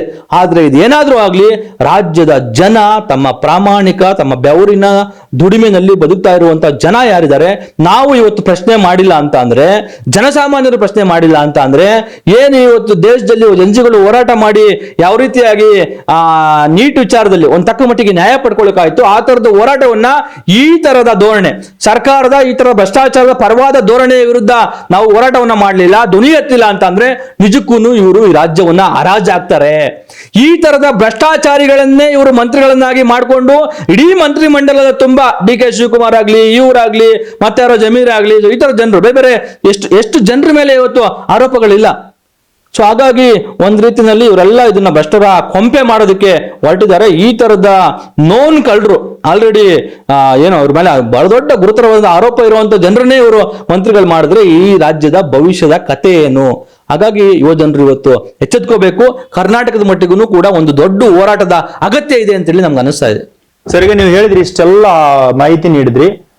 ಆದ್ರೆ ವಿಪಕ್ಷಗಳು ಕೇವಲ ಮಾಧ್ಯಮಗಳ ಹೇಳಿಕೆ ಜೊತೆಗೆ ಪ್ರೆಸ್ ಸ್ಟೇಟ್ಮೆಂಟ್ ಕೊಡೋಕ್ಕಿಂತ ಬದಲಿಗೆ ಯಾವ ರೀತಿಯಾಗಿ ಈ ವಿಚಾರವನ್ನು ಎತ್ಕೊಳ್ತವೆ ಅನ್ನೋ ಇಲ್ಲಿ ಪ್ರಶ್ನೆ ಬರುತ್ತೆ ಸರ್. ಇಲ್ಲಿ ಸಾಮಾನ್ಯವಾಗಿ ನೋಡ್ಬೇಕಾದ್ರೆ ಬರೀ ನಾವು ಹೇಳಿಕೆಗಳನ್ನು ಕೊಟ್ರೆ ಖಂಡಿಸ್ತೀವಿ, ಆಕ್ರೋಶ ವ್ಯಕ್ತಪಡಿಸ್ತೀವಿ ಅಂದ್ರೆ ಆಗಲ್ಲ. ಗ್ರೌಂಡ್ ಲೆವೆಲ್ ಅಲ್ಲಿ ಈ ವಿಚಾರವನ್ನ ಯಾವ ರೀತಿಯಾಗಿ ವಿಪಕ್ಷ, ನಿಮ್ KRS ಆಗಿರ್ಬೋದು ಅಥವಾ ಬೇರೆ ಬೇರೆ ವಿಪಕ್ಷಗಳು ಬಿಜೆಪಿ ಅಥವಾ JDS ಯಾವ ರೀತಿಯಾಗಿ ತೆಗೆದುಕೊಂಡು ಹೋಗ್ಬಹುದು ಅನ್ಸುತ್ತೆ? ಈ ಒಂದು ರಾಜೀನಾಮೆವರೆಗೂ ನೀವು ಒತ್ತಾಯಿಸ್ತಾ ಇದ್ದೀರಿ. ಈಗ ಆಲ್ರೆಡಿ ಯಾರು ಸಚಿವರಾಗಿದ್ದಾರೆ ಅವರನ್ನ. ಬಹಳ ಒಳ್ಳೆ ಪ್ರಶ್ನೆ. ನೋಡಿ, ನಾನು ಆಗ್ಲೇ ಹೇಳ್ದಂಗೆ ಕಾಂಗ್ರೆಸ್ ಬಿಜೆಪಿ ಅವರು ಒಂದು ರೀತಿಯಲ್ಲಿ ಅವ್ರದ್ದು ಒಡಂಬಡಿಕೆ ಅದು ಹೇಗೋ ಪಾಪ ಅಲ್ಲಿ ಇವತ್ತು ದೇಶದ ಮಟ್ಟಿಗೆ ಪಾಪ ನೀಟ್ ವ್ಯವಸ್ಥೆ ಆದಂತ ವಿಚಾರಕ್ಕೆ ಜನಜಿಗಳು ಯಾವುದೇ ಪಕ್ಷ ಅಥವಾ ಸಂಘಟನೆಗಳ ಒಂದು ಹಿನ್ನೆಲೆ ಇಲ್ಲದಲ್ಲೇ ಅವರು ಒಂದು ರೀತಿಯಲ್ಲಿ ಅನ್ಆರ್ಗನೈಸ್ಡ್ ಆಗಿ ಹೋರಾಟ ಮಾಡಿದ ಕಾರಣಕ್ಕೆ ಯಶಸ್ಸು ಸಿಕ್ತು ಅಲ್ಲಿ. ಸೊ ಕಾಂಗ್ರೆಸ್ ಅವರು ಏನು ಬಿಜೆಪಿ ಅವರು ಇವ್ರಿಗೆ ನೈತಿಕತೆನೇ ಇಲ್ಲ ಸರ್. ಒಬ್ರಿಗೊಬ್ರಿಗೆ ಬಿಜೆಪಿ ಅವರು ಇವ್ರು ಕಾಂಗ್ರೆಸ್ ಅವ್ರಿಗೆ ಕೇಳಿದ್ರೆ ಬಿಜೆಪಿ ನೀವು ಭ್ರಷ್ಟಾಚಾರ ಮಾಡಿಲ್ವಾ, ನೀವು ತಿಂದಿಲ್ವಾ? ಕಾಂಗ್ರೆಸ್ ಬಿಜೆಪಿ ಅವ್ರು ಕೇಳ್ತಾರೆ, ನೀವು ಯಡಿಯೂರಪ್ಪನವರು ಚೆಕ್ಕಲ್ಲಿ ನೀವು ಭ್ರಷ್ಟಾಚಾರ ಮಾಡಿಲ್ವಾ, ನೀವು ಜೈಲ್ಗೆ ಹೋಗಿ ಬಂದಿಲ್ವಾ ಅಂತ ಅವ್ರು ಕೇಳ್ತಾರೆ. ಇವ್ರು ಕಾಂಗ್ರೆಸ್ ಅವ್ರಿಗೆ ಇವರು ನೀವೇನ್ ಜೈಲ್ಗೆ ಹೋಗಿ ಬಂದಿಲ್ವಾ, ನಿಮ್ CM ಆಗಿರೋರು ಅವ್ರು ಜೈಲ್ಗೆ ಹೋಗಿ ಬಂದಿಲ್ವಾ ಅಂತ ಕೇಳ್ತಾರೆ. ಹಾಗಾಗಿ ಇವ್ರಿಗೆ ಯಾವುದೇ ನೈತಿಕತೆನೂ ಇಲ್ಲ. ಇವರು ಮಾಡುವಂತ ಹೋರಾಟಗಳಿಗೆ ಜನನೂ ಕೂಡ ಬೆಂಬಲ. ಏನ್ ಗುರು ಇದು ಯಾವ ಇವನ್ ಬಾಯಲ್ಲಿ ಅದಂಗ ಹೇಳ್ತಾರಲ್ಲ ಇವನ್ ಬಾಯಲ್ಲಿ ಇದನ್ನ ಹೇಳಿದ್ರೆ ಭಗವದ್ಗೀತೆ ಅನ್ನೋ ತರದಲ್ಲಿ ಜನ ಇವತ್ತು ನೋಡ್ತಾರೆ. ಹಾಗಾಗಿ ಅವ್ರ ಹೋರಾಟಗಳನ್ನ ಜನ ಇವತ್ತು ನಂಬ್ತಾ ಇಲ್ಲ. ಸೊ ಆ ಕಾರಣಕ್ಕಾಗಿ ಅವ್ರು ಹೋರಾಟ ಮಾಡೋದಕ್ಕೂ ಅವ್ರಿಗೊಂದು ರೀತಿಯಲ್ಲಿ ಹಿಂಜರಿಕೆ ಇದೆ. ಆದ್ರೆ ಕರ್ನಾಟಕ ರಾಷ್ಟ್ರ ಸಮಿತಿ ಪಕ್ಷ ಇವತ್ತು ವ್ಯವಸ್ಥಿತವಾದಂತಹ ಸಂಘಟಿತವಾದಂತಹ ಹೋರಾಟವನ್ನು ಮಾಡ್ಕೊಂಡು ಬರ್ತಾ ಇರುವಂತಹ ಪಕ್ಷ. ನಾವು ಇವತ್ತು ಸರ್ಕಾರಕ್ಕೆ ಒಂದು ನೇರವಾದಂತಹ ಒಂದು ಎಚ್ಚರಿಕೆಯನ್ನ ತಿಳಿಸ್ತಾ ಇದ್ದೀವಿ. ನೋಡಿ, ನೀವು ಈ ತರದ ಕಳಂಕಿತರನ್ನ ಹೊರಗಿಟ್ಟಿಲ್ಲ ಅಂತ ಅಂದ್ರೆ ರಾಜ್ಯಾದ್ಯಂತ ಇವತ್ತು ಕರ್ನಾಟಕ ರಾಷ್ಟ್ರ ಸಮಿತಿ ಪಕ್ಷ ಈ ವಿಚಾರವನ್ನ ಇಟ್ಕೊಂಡು ಹೋರಾಟ ಮಾಡ್ತಕ್ಕಂಥ ಕೆಲಸವನ್ನ ಮಾಡುತ್ತೆ. ಕೂಡ್ಲೇನೆ ನಿಮ್ಗೇನಾದ್ರು ಸ್ವಲ್ಪನಾದ್ರೂ ಜನ ಓಟ್ ಹಾಕಿದ್ದಾರೆ. ಹಾಗಾಗಿ ನಾವು ಅವರ ಮ್ಯಾಂಡೇಟ್ ಅನ್ನ ಗೌರವಿಸಬೇಕು, ಮತ್ತೆ ಅದನ್ನ ಮಿಸ್ಯೂಸ್ ಮಾಡ್ಕೋಬಾರ್ದು. ಜನರ ಏನು ಇವತ್ತು ಜನ ನಿಮ್ಗೆ ತೀರ್ಪು ಕೊಟ್ಟಿದ್ದಾರೆ ಆಡಳಿತ ನಡೆಸಿ ಅಂತ ಹೇಳಿ, ಅಂತ ಅಧಿಕಾರವನ್ನ ನೀವು ಮಿಸ್ಯೂಸ್ ಮಾಡ್ಕೋಬಾರ್ದು ಅನ್ನುವಂತ ಕೊಂಚ ಸ್ವಲ್ಪನಾದ್ರೂ ನಿಮ್ಗೆ ಏನಾದ್ರೂ ಆ ಜನರ ಬಗ್ಗೆ ಕಾಳಜಿ ಇದ್ರೆ ದಯವಿಟ್ಟು ಕೂಡ್ಲೆ ಆ ತರದ ಕಳಂಕಿತರನ್ನ ಹೊರಗಡೆ ಇಡಿ. ಇಲ್ಲ ಅಂತ ಅಂದ್ರೆ ನೀವು ಇದನ್ನ ಯಾಕೆ ಮಾಡ್ತಾ ಇದ್ದೀರಾ, ಹೇಗ್ ಮಾಡ್ತಾ ಇದ್ದೀರಾ, ಯಾವ ಕಾರಣಕ್ಕಾಗಿ ಮಾಡ್ತಾ ಇದ್ದೀರಾ ಅನ್ನುವಂಥದ್ದನ್ನ ಜನರ ಮುಂದೆ ಇಡ್ತಕ್ಕಂಥ ಕೆಲಸವನ್ನ, ಆ ಮುಖಾಂತರ ಜನಾಂದೋಲನವನ್ನ ರೂಪಿಸ್ತಕ್ಕಂಥ ಕೆಲಸವನ್ನ ಕರ್ನಾಟಕ ರಾಷ್ಟ್ರ ಸಮಿತಿ ಪಕ್ಷ ಮಾಡುತ್ತೆ. ಈ ಸಂದರ್ಭದಲ್ಲಿ ಇಲ್ಲ ನೀವು ಬಿಜೆಪಿ ಅವರು ಇಲ್ಲ, ನಾನು ಹೇಳೋ ತರಕ್ಕೆ ನಾವಿಲ್ಲ, ನಮ್ಮ ಹತ್ರ ಏನಾದ್ರೂ ಒಡಂಬಡಿಕೆ ಇಲ್ಲ, ನಾವು ಹೋರಾಟ ಮಾಡ್ತೀವಿ ಅವ್ರ ವಿರುದ್ಧ ಅಂತ ಅಂದ್ರೆ ದಯವಿಟ್ಟು ಬಿಜೆಪಿ ಅವರು ಈ ಕೂಡಲೇ ಮನೆ ಬಿಟ್ಟು ಆಚೆಗೆ ಬನ್ನಿ. ನೀವು ಬಿಜೆಪಿಯಲ್ಲಿರುವಂತಹ ಜನಸಿಗಳು, ನೀವು ಇವತ್ತು ಕರ್ನಾಟಕದ ಮಟ್ಟಿಗೆ ನಿಮ್ಗೊಂದು ಅವಕಾಶ ಇದೆ. ನೀವಾದ್ರೂ ಮನೆ ಬಿಟ್ಟು ಆಚೆಗೆ ಬಂದು ಹೋರಾಟವನ್ನ ಮಾಡಿ. ಇಲ್ಲ ಅಂತ ಅಂದ್ರೆ ಹೆಂಗ್ ಸ್ವಾಮಿ ನಾವು ಇವನು ನಾಗೇಂದ್ರ ಅಂತವ್ರನ್ನ ನಮ್ಮ ಮಂತ್ರಿ ಅಂತ ಹೇಳ್ಕೊಳ್ಳೋದು ಅಸಹ್ಯ ಅನ್ಸಲ್ವಾ ನಮ್ಗೆ? ನಾವೇನಾದ್ರೂ ಬೇಕೂಬ್ಗಳ? ಇದೇನಾದ್ರೂ ಒಂದು ಡೆಮಾಕ್ರೆಟಿಕ್ ಕಂಟ್ರಿ ಅಂತ ಹೇಳ್ಕೊಂಡು ಜನ ನಿಮಗೆ ವೋಟ್ ಹಾಕಿದ್ದಾರೆ ಅಂತ ಹೇಳ್ಕೊಂಡು ನೀವು ಈ ತರಕ್ಕೆ ಅಯೋಗ್ಯರನ್ನ, ನೀಚರನ್ನ, ಭ್ರಷ್ಟರನ್ನೆಲ್ಲ ನೀವು ಮಂತ್ರಿಗಳಾಗಿ ಮಾಡ್ತಾ ಇದ್ರೆ ಯಾವ ತರಹದ ಆಡಳಿತವನ್ನ ಇವರು ಕೊಡ್ತಾರೆ. ಹಾಗಾಗಿ ದಯವಿಟ್ಟು ನೀವು ಬಿಜೆಪಿಯವರು ನೀವು ಕೂಡ ಈಗಲೂ ನೀವು ನಮ್ದೇನು ಆ ತರದ ಒಡಂಬಡಿಕೆ ಇಲ್ಲ ಅಂತ ದಯವಿಟ್ಟು ನೀವು ಕೂಡ ಹೋರಾಟಕ್ಕೆ ಬನ್ನಿ. ಹೋರಾಟವನ್ನು ಎಲ್ಲರೂ ಸೇರಿ ನಾವೆಲ್ಲರೂ ಜನಸಾಮಾನ್ಯರು ಸೇರಿ ಹೋರಾಟವನ್ನ ಮಾಡಬೇಕಾಗಿದೆ. ಇವ್ರಿಗೆ ಒಂದು ತಕ್ಕ ಪಾಠವನ್ನ, ಈ ತರದ ಒಂದು ಧೋರಣೆ ಏನಿದೆ, ಒಂದು ಉಂಬತನ ಏನಿದೆ, ಜನ ಏನ್ ಮಾಡ್ಕೋತಾರೆ ಬಿಡು ನಮ್ಮನ್ನ ಏನ್ ಕೇಳ್ಕೊತಾರೆ ಅನ್ನುವಂತ ಒಂದು ಧೋರಣೆ ಏನಿದೆ, ಆ ಧೋರಣೆಗೆ ಪಾಠವನ್ನ ಕಲಿಸ್ತಕ್ಕಂಥ ಕೆಲಸವನ್ನ ನೀವು ಎಲ್ಲ ಸೇರಿ ಮಾಡೋಣ ಅಂತ ಹೇಳಿ ನಾನು ನಿಮ್ಮ ಮಾಧ್ಯಮದ ಮುಖಾಂತರ ಬಿಜೆಪಿಗರಲ್ಲೂ ಮನವಿ ಮಾಡ್ತೀನಿ. ಸೊ ನೋಡಿದ್ರಲ್ಲ ವೀಕ್ಷಕರೇ, ಅಂದ್ರೆ ಯಾವುದೇ ಕಾರಣಕ್ಕೂ ನಾವು ಈ ಹೋರಾಟವನ್ನ ಕೈ ಬಿಡುವುದಿಲ್ಲ. ಯಾವ ರೀತಿಯಾಗಿ ಜಂಜಿ ಹೋರಾಟ ನಡೀತೋ ಅದೇ ರೀತಿಯಾಗಿ ಅದೇ ಮಾದರಿಯಲ್ಲಿ ಕರ್ನಾಟಕದಲ್ಲಿ ಹೋರಾಟ ನಡೀಬೇಕು. ಜೊತೆಗೆ ಸಂಪುಟದಲ್ಲಿರುವ ಕಳಂಕಿತರು ಸಂಪುಟದಿಂದ ಹೊರಗೆ ಹೋಗ್ಬೇಕು ಅನ್ನೋ ಮಾತುಗಳನ್ನ ರಘು ಜಾನ್ಗೇರಿ ಅವರು ಹೇಳಿರುವಂತದ್ದು. ವಿಡಿಯೋ ಜರ್ನಲಿಸ್ಟ್ ಮಂಜುನಾಥ್ ಜೊತೆ ಪ್ರಹ್ಲಾದ್, ಪ್ರತಿಧ್ವನಿ ನ್ಯೂಸ್, ಬೆಂಗಳೂರು.